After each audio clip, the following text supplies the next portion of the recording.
আমাদের ছাদে এই লার্কিগুলো এনে দিয়েছে বাবা কেটে, কারণ হচ্ছে আমাদের এদিকে আছে না কিছুদিন ধরে গ্যাস নেই, তাই লার্কিতে রান্না করতে হচ্ছে। আর লার্কিতেই রান্না করতে হয়, তাই হচ্ছে লার্কির অনেক প্রয়োজন হয়।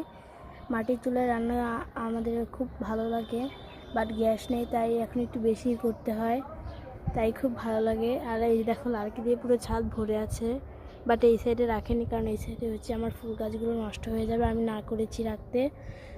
দেখো কি সুন্দর ফুলগুলো, গাঁদা গাছে দেখো একটা বিচিও হয়ে আছে। আর দেখো কিছুদিন আগে যে হলুদ গাঁদার গাছটা শুকিয়ে গেছিলো, তারপর আমি এখানে বীজগুলো ছড়িয়ে দিয়েছিলাম, ভাবতেও পারিনি কাঁচা কাঁচা বীজগুলো থেকে এত সুন্দর চারা হবে।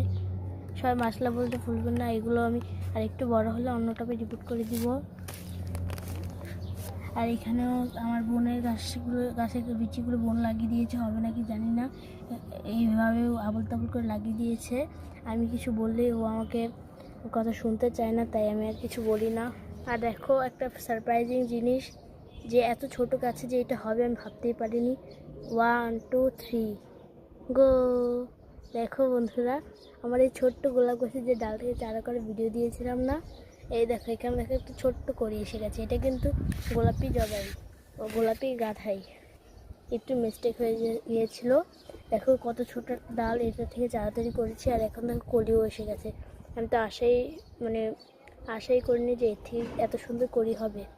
তোমাদেরকে ফুল হলে অবশ্যই দেখাবো, এর অপেক্ষায় থেকো।